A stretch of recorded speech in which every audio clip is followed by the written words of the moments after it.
Ooh, welcome to another episode of the Get Back Coach, presented by Apollo Media. And Jay, tell them who we're sponsored by. That's right, folks. In case you missed it last week, we get to announce our sponsor for the Get Back Coach, Battle Bets.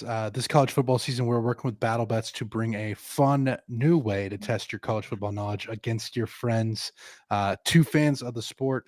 You're probably asking, what is Battle Bets? It's fantasy betting exclusively for college football. Create a league with your friends and place bets That's on college football quotation. each week with fake money. Spreads, over-unders, money lines, and props are all available on Battle Bets. Track your bets over the course of the season, earn points, and win your leagues. Download the app on the Apple Store, sign up for free, and let Battle Bets know we sent you by selecting the Get Back Coach as your referrer in the ambassador section. We'll be hosting our own league. You can also join the Battle Bets Community League, where they will be giving away $1,000 prize. So if you want to sign up for free, tell them we sent you, and play in the Battle Bets Community League, you can win $1,000 while risking absolutely nothing. Again, it's 100% free. So sign up for the Battle Bets app, sign up for the Battle Bets Get Back Coach League, and join today. We'll have links on all of our socials. Jake, I'm so excited. College I football's back. Week one, the league start this week. So get in. I love that. And $1,000, Jay. $1,000 and you risk absolutely Nothing. nothing. Wow. I mean, that's almost too good to be true. I mean, It, why wouldn't you? Why wouldn't you throw your, metaphorical bets into the ring if you have nothing to lose Nothing to and lose and a everything to thousand gain? dollars to gain. Beautiful. And that they have to sign up for the Battle Bets League, correct? Yeah, so it would be the Battle Bets Community League. The Get There you Back go. Coach will also have our own league. So if you want to out football knowledge us, get in there. Yes, exactly. Some bragging We might rights. have a Oh, prize of our own too if we get enough people if we signed get up. enough people, we can. And then you can take screenshots and go on Twitter and be like, "Hey, I I outbetted. I got more money than Jay and Jake." And then Combined, maybe, if combined, you maybe. really Yeah, kill us. tag us. Tag us. Let us know how terrible we are. But Jay, you are right. College football is back, and I don't think there is a better start than Iowa State, Kansas State. Um, this game started like a ugly, sloppy mess in a torrential downpour in Ireland, um, and then turned into a very good football game late in the third, early fourth quarter. Yeah, it was a fantastic football game. I was on my way up to Waco, so I had to listen to it as opposed to watching it. Yeah, But I caught some clips at the stop at Bucky's, traditionally in very nice. Texas, as we Yes. do. Uh, and this was kind of the game we thought it was. This is not your uh, Big 12 of 10 years ago, where it's high No. flying offenses all over the field. This is a really physical conference now, and Iowa State and Kansas State are at the forefront of that. It was, like you said, sloppy. They're playing in Dublin in Mhm. Ireland, which mixed. We don't love that. We think it's cool No. that the Irish fans are getting exposed to the sport of college football, but this kind of reminded me in a lot of ways of like a rugby match, right? Like Yeah, you that just have first. like Yeah. a just a physical, hard nosed two teams beating the snot out of each other, and like you said, it turned into a really good game down the stretch. Yeah, early in that game, do you think it had to do more with the sloppiness? Is it weather, or do you think it's very good defense, bad offense, a mix? It's weather. It's the first game of the season, so naturally you're going to have more mistakes. It's going overseas to play. There's a lot of factors that work against you. I think that work in favor of the defenses, Mm. and I think you saw some ball security issues. I think on the muffed punt they even mentioned that like there may have been some smoke left over from Yeah. the pregame pyro show. Which that seems like it happens all the time. I feel like this is the third year in a row we're talking about the smoke fog from the fireworks beforehand. Yeah, and like this is not just a football centric problem. I'm going to get off topic here for a second. Uh, IndyCar has a race at St. Louis. It used to be called Gateway. I think it's like Yeah. Worldwide Technology Yeah. Raceway now. Mhm. And they have these giant pyres of flame on the backstretch that they set off before the race. And the drivers are like, I've got stuff all in my car. Like, what's Yeah. going on? And like, I love pyro as much as the next one. We Oh, I both love have it. watched professional wrestling. We Oh, appreciate right. pyro. Uh, Maybe don't do it in a way that's going to impact the on the field Yeah. action. Mhm. Yeah, I just feel like every time there's, like, always smoke in the Ireland game. Jay, so Iowa State comes off with the win. Here's the thing, though. A couple mistakes for Iowa State early on. Like, I don't know in a torrential downpour why you're running toss on the 3-yard line. A bit of a head scratcher to me. They lost 2 of their timeouts, which, by the way, for anyone that was watching this game, Jay, rule change that if your player falls down after the ball is spotted, you are going to be charged a timeout. If you don't have any timeouts, you're going to have a runoff. Um, so, or sorry, it's going to be a 5-yard penalty. Um, I think, and again, this might be a stretch. I don't know if they can do this, but I think referees have to take care of players more now in these situations, and this is why. Jay, you roll your ankle and you're hopping off the field. Okay, what's your coach, or before? What did your coach used to tell you? Get Get down. down. Get Because if you're down. hobbling off the field, it takes longer. Okay, now we have to sub. Now we have to get that guy ready.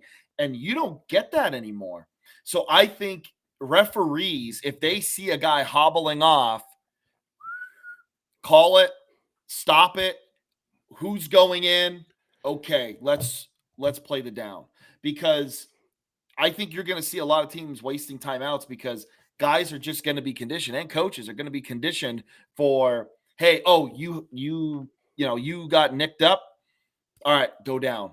And now you're going to be charged timeouts. I understand why it's to get rid of the faking injuries to stop fast tempo NASCAR offenses, but I think referees, they're going to have to look at guys, say, okay, this guy's hurt, you know, get him out of there type of deal. You know what I'm saying? Yeah, and I think the flip side of that is coaches are going to tell people like if you get like even necked up a little bit, stay down, right? Like Yeah. I think you're going to see an increase in guys Mhm. staying down and not trying to get back up and get off the field. I think you're going to see guys just coached to like, hey, even if it's not major, like if you just like need a breather, it may be a situation where if you end up on the ground, stay on the ground. Stay down. Yeah, that's what guys are going to do. Like they're going to make the tackle and be like, "Oh, I'm tired. Well, I'm just going to lay here."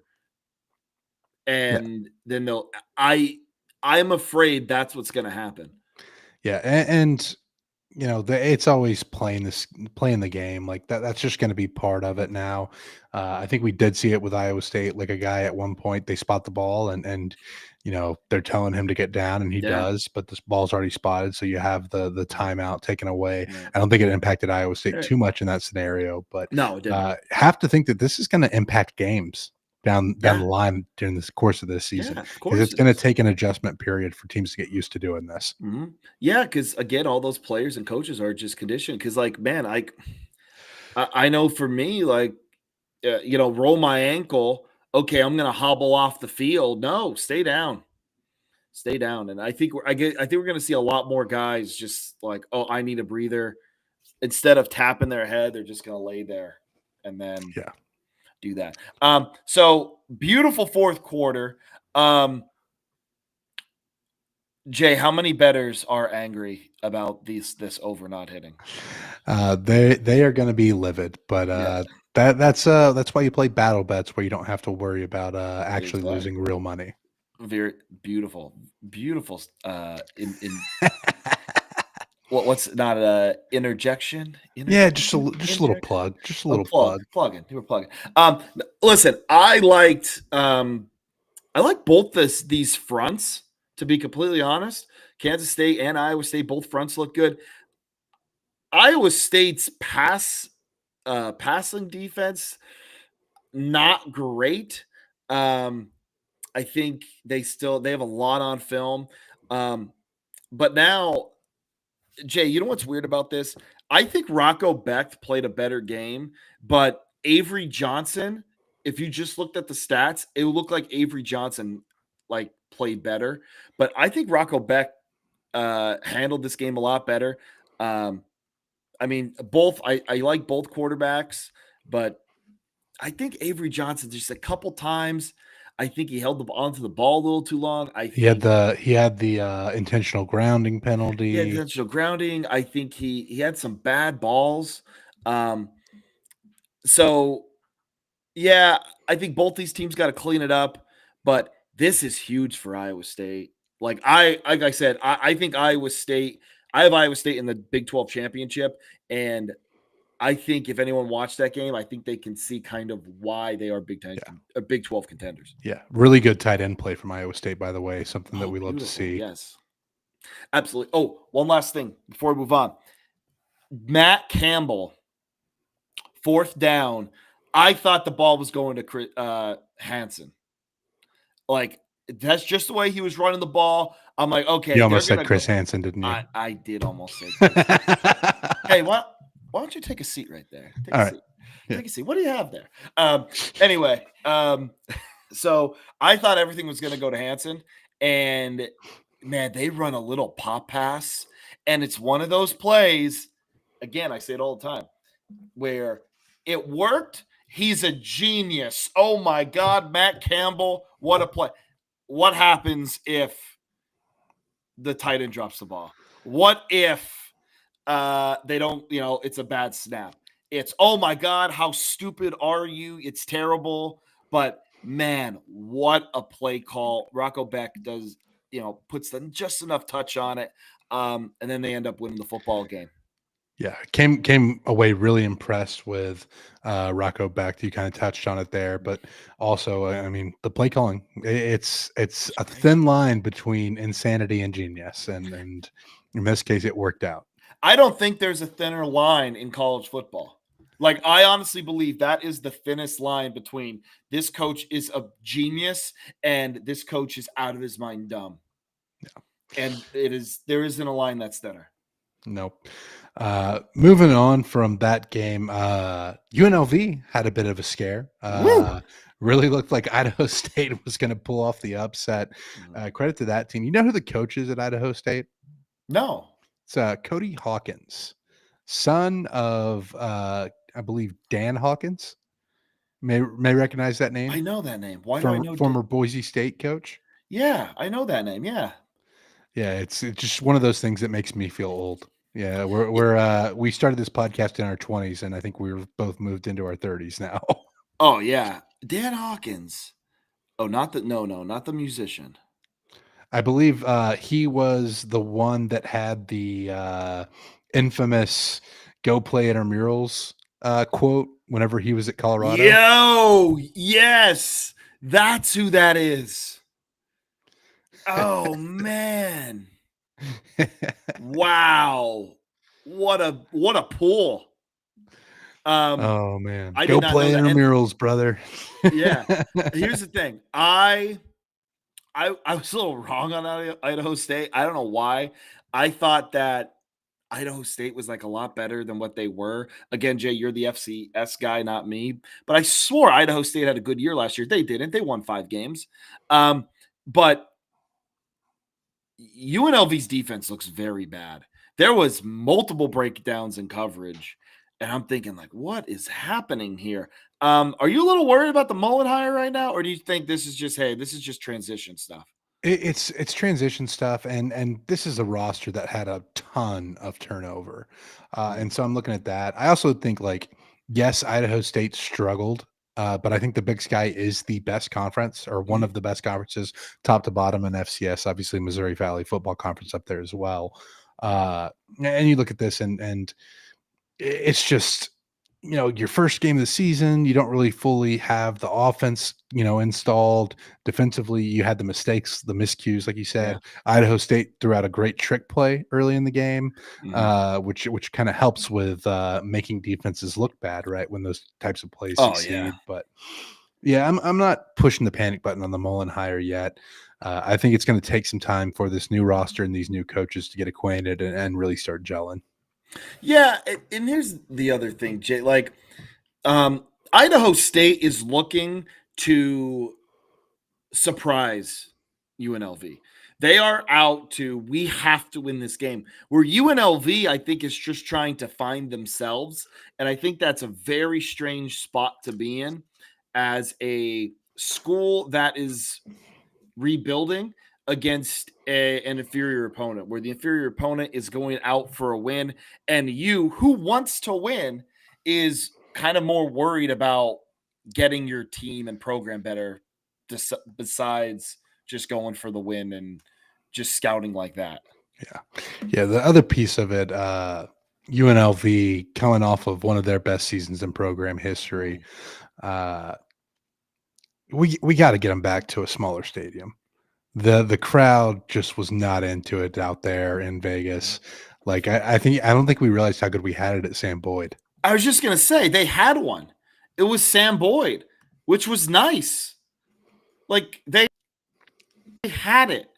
I don't understand why.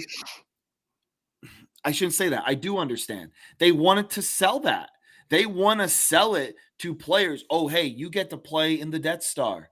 That's our home field, which I don't know. I don't think that matters. I'd rather your own home stadium with 30,000, 35,000 people than playing in Allegiant and Yeah, it's empty. yeah. Don't look. I don't know. I, they have to there has to be a financial gain by them for playing in Yeah. Allegiant, but I don't know if it can because they rent it, Yep. I'm right? pretty sure. So I don't get it. I really don't. But UNLV survives. Idaho State has unfortunately just a moral victory going into FCS play. But yeah, nothing that I don't think the panic on quite yet with Mullen. This next game, Jay, Kansas handles Fresno State pretty good. Jay, it was really nice seeing Jalen Daniels look like himself Yeah, again. and I think Kansas is going to be frisky in the Big 12. I They think this could is a be. Yep. team that really impressed. They got the new stadium there, got that done. So Mhm. that's, yeah, Looks looks beautiful. Looks real fantastic. nice. Uh, and Fresno State's going to be in a little bit of a rebuilding period. I don't think this is the, Power Five killer Fresno State that we've seen in the past, but still, you have to feel good about what you saw if you're a Kansas fan. Oh yeah. Yeah. And Jay, I think it's important to note Kansas kind of let off the gas in the second half. They did. Like, I think they got their lead and they were like, okay, we're going to be a little vanilla here. We don't have to pull out the stops. We're going to keep guys safe. It was just very nice to see Jalen Daniels. I don't think I think he was like 15 for 18 or something like that, 170 yards, but just the way he can move with his legs, Yeah, he looks good. And you know what? I love he stayed loyal to Kansas. He was hurt. Kansas stayed loyal to him. I love that relationship between the two. And yeah, listen, it's easy to root for yeah, Kansas in it football. is not in basketball, but I in love you. football for sure. No, not basketball, not the basketball, but football. It's Yeah. nice to root for. Moving to the only game that I got right this week, Western Kentucky beats Sam Houston just like I thought. I mean, with the amount of Sam Houston State defensive turnover with Skylar Cassidy going to North Texas and losing Mm, so much of their roster, I just didn't see any way they were going to be able to shut down Western Kentucky's offense. Now, Sam Houston did hang tough for a while. Hunter Watson is still a very fun player to watch at the quarterback position when he's healthy, what he's able to do yes. with his legs. But this Western Kentucky offense with Maverick McIver, I think he had 32 passes in the first half. Uh, they're going to air out the ball. This is going to be a fun Western Kentucky offense to watch in Conference USA play over the course of the season. Um, Yeah, Jay, that's the thing. Sam Houston hangs around, but why do they hang around? Muff punt, scoop and score, and then a big play to start the second half. Um, if Western Kentucky limits their mistakes, this is a blowout. And like you said, Maverick McIver and Matthew Henry are a duo, and then you have Marvis Parrish in the backfield. That is a three-headed monster in Conference USA that's going to be a force to be reckoned with. Yes, this game looks closer than it actually was. Again, Western Kentucky mistakes kept Sam Houston in it. I really like Western Kentucky this year. Sam Houston, I know people are going to be like, "Oh, Sam Houston, like they hung." I'm still a little worried about Yeah, I Sam think they're Houston. going to be worse as the season goes on. I don't think this is a team that's going to get Yeah, better. no, same, Yeah, and then we same. move on to the islands. I was on Hawaii all week leading up to this, and then I switched my pick to Stanford because I saw the like Andrew Luck Civil War general video, and I was like, I mean, Captain. Andrew Luck's back involved. Stanford's going to have something. Nope. Hawaii was some heroics. A kicker that learned how to kick on YouTube. The Which, hang on, by the way, played against Pardini. Like we had Josh Pardini on. He played against Lackawanna 2 years ago. wild. Like learned how to kick in Korea by YouTube videos, and then kicking game winners for Hawaii. Oh man, Crazy. and that was just a gritty win. I mean, the quarterback, I think he's done, and then all of a sudden he comes back on one leg. I mean, just a incredible all around effort from Hawaii in this one. And you didn't even talk about the screen pass Yeah, interception with Mendiola yeah. Jensen. Huge. Like I, Jay, I was watching that game, and this is where like I think Frank Reich has like NFL brain, where he's like scheme, scheme, scheme, scheme, scheme, scheme, and doesn't think matchup. And I think he overthought himself because they were running the ball down Hawaii's throat. I was like, well, I think this one's going to be over. And then he tries to run a screen pass, which again, NFL, I understand why you'd run that in the NFL because you're going to they're going to bring pressure. All it takes is one block, and your guy's going to be gone. But Yeah. don't like in college, man. Nick Saban says it all the time. Um, matchups beat scheme 9 out of 10 times, and I think they went scheme and they shouldn't have, and it cost them. But yeah, that interception is huge. Micah Alejandro, listen to me. Alejado. Um, Alejado was, I mean, darling of college football. Like honestly, and I forget who I said this to, but when Hawaii wins games, I don't. Is there anyone who doesn't root for Hawaii? I think we've just gotten so used to seeing those late night Hawaii kicks. And we're Yeah. used to watching Hawaii, and it's like you love that last game of the night with them on the islands. It's just so fun when Hawaii is good and winning games. Oh.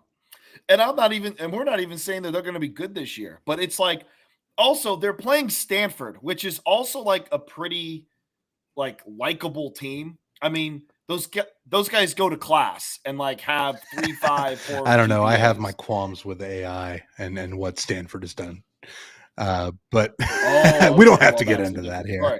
We don't have to get into that. But no, it's listen, gutsy performance by Hawaii. That was an extremely fun game. Like extremely fun. And another guy for Stanford, Micah Ford. I feel so bad for Micah Ford. That guy was dragging Hawaii defenders, and like I said, that last interception just absolutely killed him. Here's another thing, Frank Reich.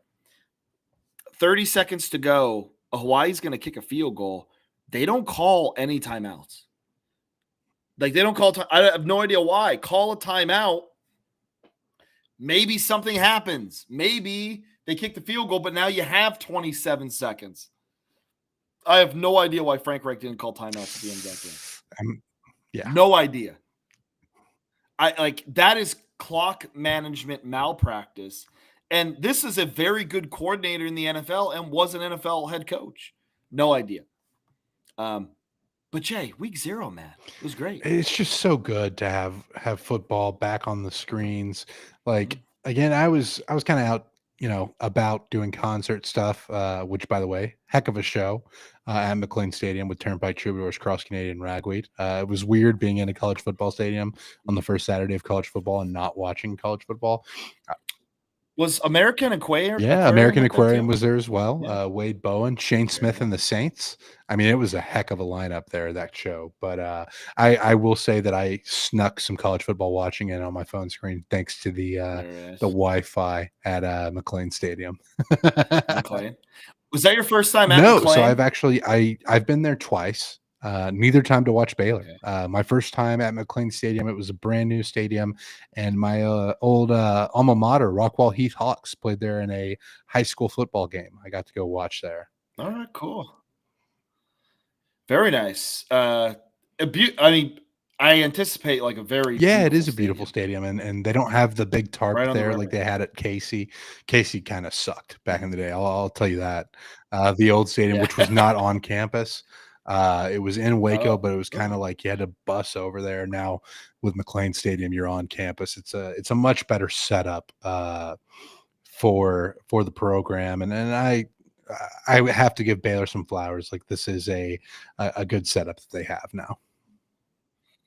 Very nice. Absolutely love it. Jay, what happened in the Yeah, so FCS world? Nickel State with a big unranked over ranked upset over Incarnate Word in 0 week.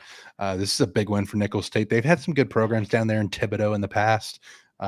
We'll see what Hmm, becomes of it. I think Incarnate Word, they lose Zach Calzada at the quarterback's position. He's been named the starter at Kentucky. at Kentucky. So it'll be interesting to see Yep. how that kind of shakes out. But looking ahead to week 1, this isn't an FCS versus FCS matchup, but it is a historic rivalry.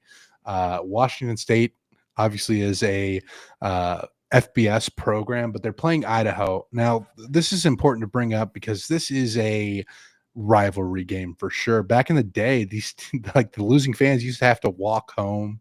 Uh, to give people some perspective, the Battle of the Palouse, the name of this rivalry, these two schools are separated by like 8 miles, like not a far distance at all between Moscow, Idaho, and Pullman, Washington.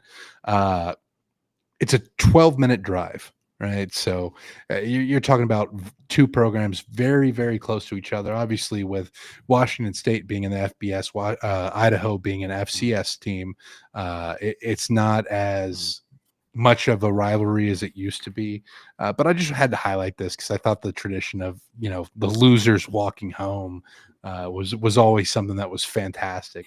Those kind of like historic regional rivalries are always fun to bring up. So that's going to be an FCS game that I'm looking forward to in week 1. Absolutely love that. And again, we have a full slate in week 1. Like week 1's usually cupcake week. It ain't cupcake week anymore. We got some heavy hitting games here. And it all starts on Thursday, Jay. It all starts on Thursday. Boise State goes to Tampa Bay to take on South Florida. South Florida is a 6.5 point underdog, over under set at 63.5. And Jay, I'm going to be honest here. I'm not betting here, but I'm leaning Boise State by a touchdown. I really love Boise State this year. I think they're going to be better this year than they were last year, even without Ashton Genty. I like Yeah, Broncos. and I think when we talked to Sprouse from the group of 5 guys, he's super high on this Boise State team. I think he also said that like this is going to be a better Boise State team. That rushing attack, yes, they lose Genty, but still have some really great running backs. And it feels like Boise State always produces great running backs. I mean, you look at Ian Johnson back in the day, Jay Ajayi. Like this is a program that has traditionally produced good running backs. Should be a fun matchup in Tampa. I wonder how they're going to deal with the heat. Obviously, little bit different environment in Boise versus Tampa where they're going to be playing this game. So that's something to keep an eye on. I lean Boise State as well, but this is a game that I'm probably going to stay away from on our Battle Bets League. Yeah, I'm going to be honest. I don't like any game on Thursday to bet on. Okay, I really don't. East Carolina takes on NC State. Listen, I'm not saying this is going to be the best game on Thursday, but the drama surrounding this game is worth your attention.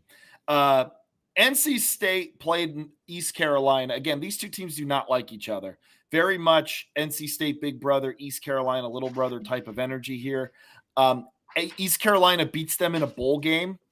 There's some extracurriculars after that bowl game, and the Pirates think they are on the same level.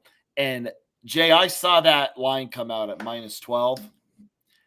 I'm afraid right now because I was thinking, hey, if this is like a 7 or an 8, I'm thinking, ooh, East Carolina. It looks too Yeah. big right now.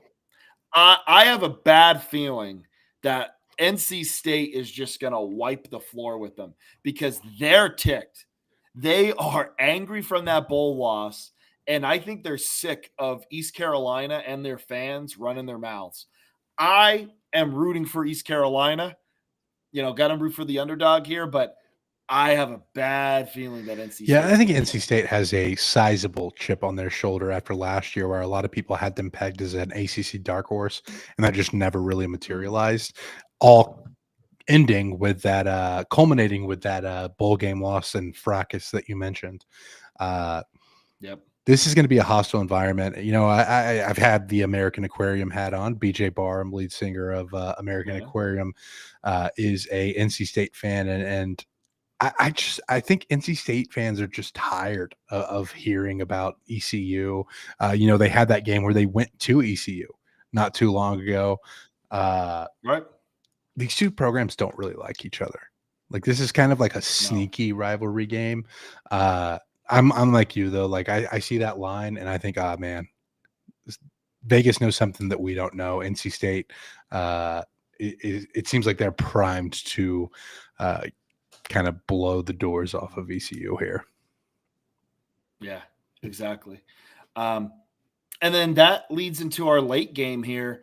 Um, is it Nippert at no? It's not Nippert at night. Where is this game being played at? Let me double check this. I'm also Double kind of check like taking to because I don't calling think this a it's at chili Newport. bowl because I don't know if you know this. Cincinnati obviously has their Skyline chili. Nebraska, Right. big food thing up there is putting chili on cinnamon rolls, which I don't fully understand that, but it's Okay. Nebraska. What are you gonna do? Might grab a Runza sandwich, enjoy this game, but this is an interesting one, right? Because I think we're both pretty high on the Cornhuskers going into this season. Like, I feel like we're both thinking they're going to take a big step forward. It's just going to be Mhm. tough to predict it. This is at Arrowhead Stadium, by the way. So Kansas City. It's in Arrowhead. Yep. I like Which Nebraska minus six is and a half. stupid. I also I if I'm gonna bet on a game, I think Nebraska -6.5 is the thing to do. Um, I don't like Cincinnati at all this year. I think Nebraska has a lot more upside. I think they're a lot more motivated. I think they have a lot better guys in the trenches. And yeah, I really like Nebraska. By the way, I hate that this game is at neutral. I know it's technically not because Arrowhead's going to be Nebraska filled, but I Yeah. hate this. Play college games on college campuses. It's not that hard. It's not that hard. Now we move to Friday. Jay, this is the game that I've been waiting for a while. UNLV at Sam Houston. Auburn. No, not UNLV. That's Sam Houston. Auburn at Baylor. I think this is I'm afraid that's how much I love Baylor Yeah. plus 2.5. Like, I love Baylor plus 2.5 at home. I love it. Like I said, I love it so much it scares me. Um, I think Baylor's offense, again, this team went 8-4 during the regular season last year. I think they're going to take a step up on offense. I think Dave Aranda and his defense is still going to be good. I think there's dysfunction at Auburn with Hugh Freeze. I am all in Baylor Bears beating the Auburn Tigers outright on Friday Yeah, night. I recorded the Aggie War Pod before this, and my co-host Mike Craven covers the entire state of Texas for college football. He was high on Baylor. He was kind of banging the Baylor uh, Big 12 championship drum. He's really a fan of what this program has. He is worried about the secondary at Baylor and how they match up, because Auburn does have really good receivers. Cam Coleman, I think, is just a stud. Yeah. And so you worry about the Baylor secondary covering them. However, you also worry about Auburn's quarterback situation and if they're going to be able to get the ball to those receivers. Jackson Arnold looks like the guy, but it seems like Auburn's going to trot out 3 different quarterbacks with 3 different offensive coordinators. I have no idea how And it's that gonna is work. just the most insane thing I have ever heard in my life. So I'm taking Baylor to win outright as well. Yeah. Again, I feel like any rational person would take Baylor plus 2.5. And again, Jay, that makes me scared because what do the sand people in Vegas see? Yeah. What do they see? Georgia Tech at Colorado. Colorado's a 4-point dog at home. I'm cautiously optimistic with Georgia Tech. I think they have enough coming back that I like them to cover here with the -4, even though it's away. Here's the thing with Colorado. I think we're going to see a very inspired Colorado team with Dion and his, recovering from cancer. I think a lot of these Colorado players also have a chip on their shoulder because now they're going to prove that they're more than Travis Hunter and Shadur Sanders. Okay. That they're more than some of those big playmakers. I don't think it's going to happen, but I think that we're going to see a very inspired Colorado Buffalo team early in this game. I just don't think it's going to be enough. I Yeah, like Georgia I Tech. just still worry about Colorado in the trenches, and there's not a worse matchup for them, I think, to kick off the season than a Georgia Tech team that's going to try to just run the ball down their throat. Uh, Yep. I have to bring up elevation, as I always do. Georgia Tech is You going have up to. to Boulder, so that could play a role. Maybe you see Georgia Tech gas out towards the end of the game at a higher altitude than they're used to playing at. But I really like Georgia Tech in this one. Yeah. Let's talk UNLV Sam Houston. Sam Houston, 13-point dog at home, 58.5. I'm not playing this, Jay. Why do I think everyone's going to be jumping on Sam Houston because the score made it look closer than what it was? I think UNLV is I going to think smoke them. UNLV is going to be pissed off at their performance against Idaho State. And I think they're going to come out Yes. with fire. And I think Sam Houston's in trouble. Uh, Another thing to kind of factor in here, Sam Houston will not be playing games at in Huntsville this year. They'll be down in Houston as they get the new stadium ready. Just a construction project going underway. Mm. Well, I may have lied about that. I think they are playing at Bowers. So, uh, Oh, okay. yeah, Let's yeah. just forget it. I thought I Let's knew forget it. things, It's but okay. apparently I don't. Uh, It's okay. but either way, I still feel like UNLV is just going to have a little bit more figured out. Where Sam Houston State, they kind of are what they are. If they don't get those big plays against West Kentucky, that game's a lot uglier. We already kind of talked about that. UNLV is going to be mistake prone, I think, for most of the season. But I don't think it's going to be enough. I think UNLV really handles Sam Houston State in this game after kind of having a fire lit under them from being a really Mhm. disappointing performance in week 1 or 0 week against Idaho State. Yeah, I think I'm leaning UNLV. I'm not betting on it, but I'm leaning there. Saturday, let's start. Big noon. Texas at Ohio State. Ohio State is a 1.5-point favorite. Over under set at 47.5. And Jay, I'm thinking about the under. 2 new quarterbacks coming in. 2 new quarterbacks coming in. I love Texas defense. I think Texas defense is Colin going to be Simmons, really good. Anthony Hill Here's are 2 of the best defensive players in the country. Taff in great. the back end for Texas. Mhm. Here's the thing, Jay. Also, first time offensive coordinator. Okay, Brian Hartline's calling Matt plays for the Patricia first time. defense. Yeah, I don't. Do you know Texas and Ohio State are the inverse of each other with returning starters? I did not know that. They are on an inverse of each other. Ohio State returned 6 starters on offense. They returned 3 on defense. Texas is the opposite. Texas returned 3 offensive starters and 6 defensive starters. Now, here's the thing. Ohio State's going to have the 2 best football players on that field. Caleb Downs. I think Caleb Downs is the best football player or college football player in the country. I don't know anything about Julian Sand, but here's the other thing. How much do we know about Arch Manning? And I keep hearing this hype, and Jay, I'm not here to say that he's not good, but I think there's a lot of pressure on Arch Manning because everyone's talking him up to be Heisman candidate. We haven't seen it. And he's going on the road to an extremely hostile environment for his first road start. Exactly. I'm leaning Ohio State here. I really am. It's because Texas might have a good defense. I think Ohio State will reload its defense. I don't know if I trust Texas's offense quite yet.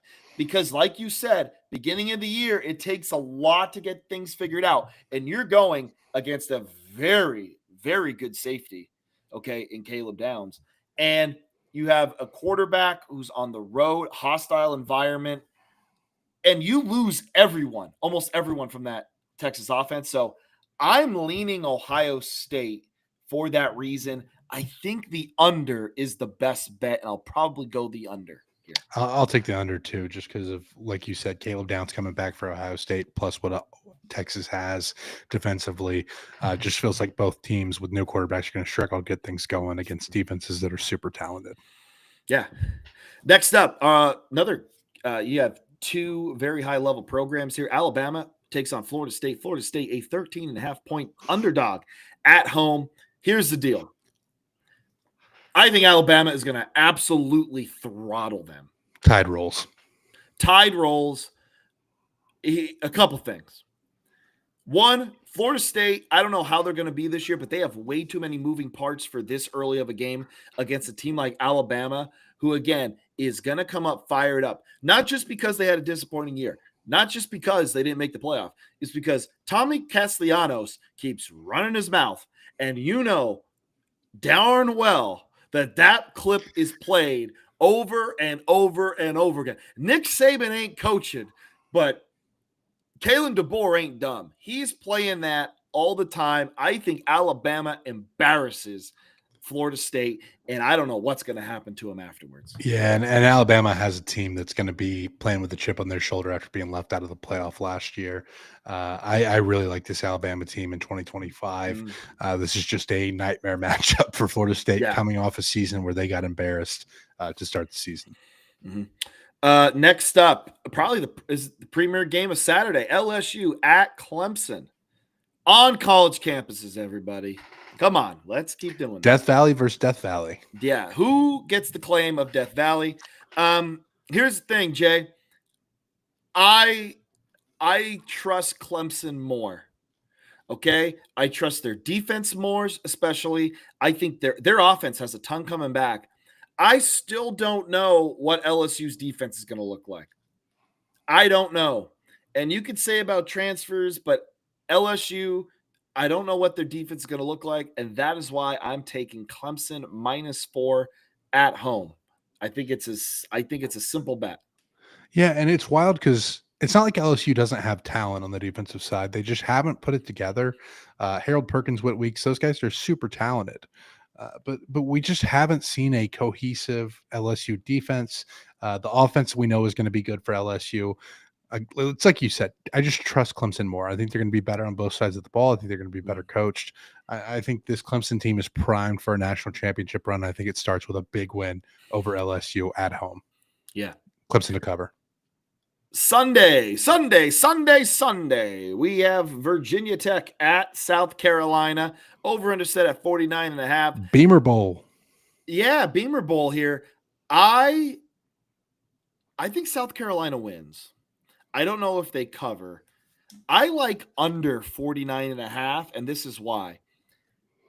South Carolina is going to score. I think Virginia Tech with Brent Pry is going to at least limit them a bit. And here's the other thing. I don't think Virginia Tech's going to be able to score. I don't like Virginia Tech's offense at all. So I'm leaning under here is my safe bet. Yeah, South Carolina rolls. This is a playoff team for me. I think it's going to be a bit of a blowout. Maybe not a full-on blowout, but I think they win by 2 touchdowns. Yeah. Notre Dame at Miami. Miami is a 2.5 point underdog at home, over under set at 50.5. I like Notre Dame. I think Notre Dame has more returning. I think Miami is a bit of a shell of itself. Again, Miami was 10-2 last year. They were decent, but I just think Notre Dame's just better up front. Notre And Dame's better up front, and Jeremiah Love is the best running back in the country. They're going to run the ball all over Miami, and Cam Ward isn't around to keep them in games. That's the big thing. Cam Ward isn't there to save them. Again, Carson Beck, not bad, but he's not Cam Ward. He's not going to will them to victory like Cam Ward did last year. Exactly. I like Notre Dame here, and as much as I hate to say it, I like Notre Dame. Monday night, TCU at North Carolina. North Carolina 3-point favorite at home. What? I don't know. Coin flip. North Carolina has some talent there. I think I might like TCU in the upset, but I'm not sure. I'm going to wait for this one. I'm thinking points, though. I'm looking at 58.5. I like the points in this one. I also like fellow Rockwell Heath graduate Josh Hoover at quarterback for TCU. This offense is going to be explosive. Defensively, TCU is going to give up a lot of points. Like that's just kind of the way it is here. Going to be a fun game to watch. Interesting to see all the kind of hoopla around Belichick as the hire. But I think the points is what I'm leaning towards here. Yeah, I'm definitely leaning points. And Jay, that is our week 1 preview. Jay, let's bring us home today. Yeah. Some other games that I'm going to be watching: Miami of Ohio and Wisconsin. And then Jake, you're big on Charlotte being a sleeping giant. They play App State, who was one of the best programs in the group of 5 not too long ago. That'll be a fun North Carolina matchup, especially giving all of the should we say banter in our comments between App State fans and Charlotte fans? Yeah, man, I was so surprised by that.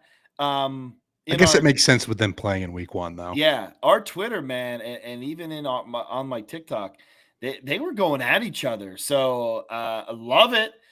What is the line there? Do we know? I believe it's App State -6. Charlotte +6. Yeah. I like Charlotte +6. I think I'm ready to jump on the wagon right now. I figured you'd go that way, but as always, we appreciate each and every one of you who tune into this podcast. We can't have the Get Back Coach without basically all of our fellow staffers out there helping us out, growing the podcast, listening. Give us those 5-star reviews to help us grow. Download Battle Bets to help us make a little bit of money. Every little bit helps. Let them know that the Get Back Coach sent you. Thanks again for tuning in each week. We really do appreciate it. It means a lot to us. Stay tuned for the Apollo Fantasy Football League. That's going to be a big thing we have coming up. And for all of those who've been waiting, talking season officially over. I know we had week 0 last week, but now we have a full slate of games. We can't wait to watch these games with you. Until next time, we appreciate each and every one of you who tune in. Download Battle Bets.